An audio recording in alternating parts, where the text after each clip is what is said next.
Bonjour. Donc je continue, retour au silence, c'est tout un mois avec Katagiri Hiroshi. Dans le texte précédent, il nous avait dit « le je doit appartenir au je exactement, intimement », le je, le soi. Donc aujourd'hui, nous allons parler de cette intimité, intimité avec soi-même, intimité avec nos actions quotidiennes. Il nous explique que la forme, c'est-à-dire nos actions quotidiennes, ce n'est pas un moyen pour quelque chose, mais que cette forme est profonde et insondable. Il nous dit que cela, c'est notre vie, sans début, sans fin. Que le vide, la vacuité et la vie quotidienne, et les deux sont cette intimité dans laquelle nous entrons, et c'est un fonctionnement total avec tous les êtres. Donc il faut bien comprendre que le mot intimité, que Maître Dogen aussi utilise très souvent, ce n'est pas, comme nous l'entendons, quelque chose qui serait un repli sur soi-même, mais au contraire, c'est à travers l'intimité avec nous-mêmes, avec notre propre vie, que nous entrons, comme il le dit, en fonctionnement total avec tous les êtres. Et bien sûr, maintenant, on pourrait rajouter avec tous les êtres et avec tout ce qui existe, toute la terre et tout le végétal, etc., etc. Donc, ce dont il nous parle ici, en fait, c'est toujours la même chose, c'est de comment vivre. Voilà le texte. Une intuition intellectuelle très profonde peut nous montrer comment la vérité et le monde des phénomènes travaillent de concert. Ils ne sont pas séparés. Dans toutes les religions, on peut faire l'expérience que Dieu est en nous, que la vérité est en nous. C'est ce qu'on appelle l'illumination. C'est l'unité du phénomène et du noumen. Noumen au sens de la réalité transcendante, en fait. Du monde et de la vérité, de la forme et du vide, c'est l'unité. Mais la question reste posée, comment réaliser la vérité ou le vide dans la vie quotidienne, dans la forme ? Le vide et la vie quotidienne travaillent ensemble, mais nous ne comprenons qu'imparfaitement cette unité, cette intimité. C'est-à-dire que, en fait, nous ne nous voyons pas comme faisant partie de cette intimité, nous percevons cette intimité à distance, alors que le but ultime est de rentrer dans l'intimité elle-même.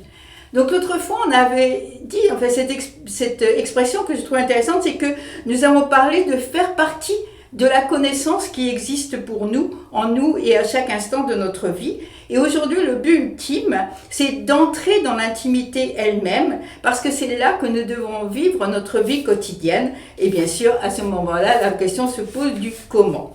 Il dit, c'est-à-dire que nous devons vivre dans le monde du samsara. C'est pourquoi nous devons pratiquer après avoir atteint l'illumination, et par cette pratique ininterrompue, comprendre que la vérité et notre vie de tous les jours travaillent intimement ensemble. Graduellement, nous pouvons le voir, non pas avec nos moyens intellectuels, mais à travers notre corps et notre esprit. Nous pouvons sentir à quel point cette collaboration du vide et des phénomènes, de la vacuité et de notre vie de tous les jours, à quel point leur collaboration est intime. Alors, pour nous faire comprendre, il va prendre une série d'exemples. Alors je trouve ça intéressant, je dis ça souvent, mais je trouve ça intéressant parce qu'il va chercher des exemples qui mettent en forme en fait cette intimité et mettent en forme ce qu'il appelle le fonctionnement total avec tous les êtres. Et la base de ces exemples, c'est, on pourrait dire, l'organisation, aussi bien au sens de la société que notre organisation personnelle, c'est-à-dire tout ce qui est culture, habitude, éthique, et puis les rites aussi, qui sont une partie de notre vie personnelle. Tout cela, il dit, c'est tout ce qui nous unit et nous permet de faire société, on pourrait dire, pour utiliser un mot un peu banal, de faire société ensemble. Voilà ces exemples. Dans la vie quotidienne, la forme se manifeste sous l'aspect de coutumes, d'habitudes, d'éducation, de structure sociale et d'éthique. Tout cela diffère d'une culture à l'autre, mais il doit exister une organisation telle que les hommes puissent travailler ensemble dans la société humaine, que les êtres humains. C'est ce qu'on appelle la culture, la constitution ou les lois. C'est également le but poursuivi, donc ce but de faire société, par des cérémonies ou des rites individuels comme le mariage ou les funérailles. En participant aux rites, on peut sentir intimement que ces coutumes individuelles nous unissent. N'est-ce pas ? Tout ce qui va être l'occasion de pouvoir ressentir que non, on n'est pas complètement détaché de tout ce qui existe autour de nous, mais qu'au contraire, nous en sommes partie et que nous faisons partie de ce tout. Donc en participant au rite, on peut sentir intimement que ces coutumes individuelles nous unissent et cela est en réalité la qualité de cette intimité de la vie. Donc si nous voyons la forme à travers l'intimité, ça c'est le fonctionnement total, la forme devient alors un océan très serein où se reflètent les êtres sensibles. Mais à vrai dire, il ne s'agit pas d'un reflet, l'océan et les phénomènes ne font qu'un, ils fonctionnent ensemble, tel est le samadhi. Il n'y a pas de solution de continuité entre eux, ils sont un. La forme devient un miroir brillant où l'on voit tous les êtres sensibles fonctionner ensemble. La forme est le fonctionnement total de tous les êtres, elle fonctionne sans cesse, elle n'est que pratique. Si vous concevez la forme comme privée de qualité, de profondeur, comme une simple feuille de papier, autrement dit, si vous utilisez la forme comme un moyen, alors la forme est morte. Ça veut dire que parfois, on le sait, dans un chemin spirituel, les personnes vont avoir tendance à rejeter la forme, soit parce qu'on ne l'aime pas, soit parce qu'on veut aller au-delà et on pense qu'elle est inutile. Donc, on essaye d'arriver directement, si je peux dire, à la transcendance, à l'éveil, etc.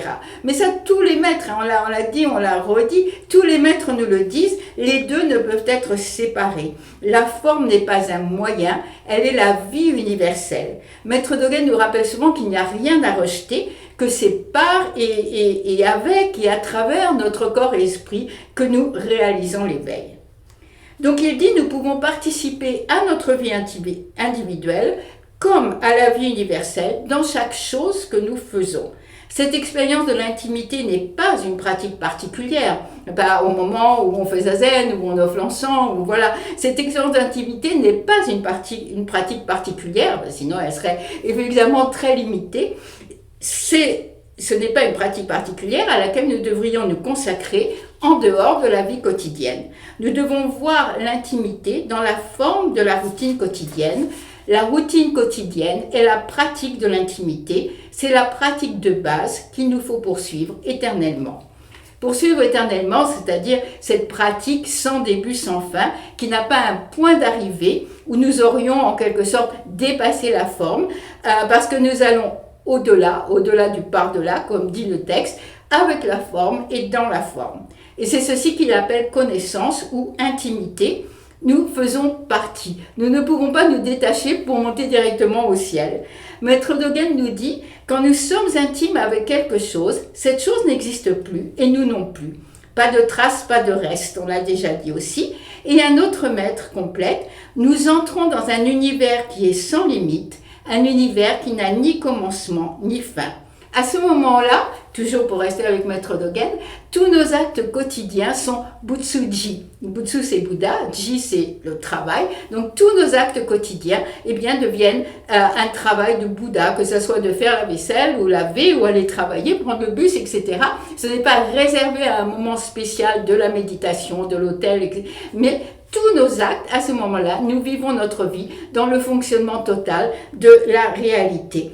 Donc ça, c'est l'expression de la réalité ultime, c'est mettre notre vie entière dans chaque tâche, dans chaque instant. Et à ce moment-là, nous vivons dans l'immensité.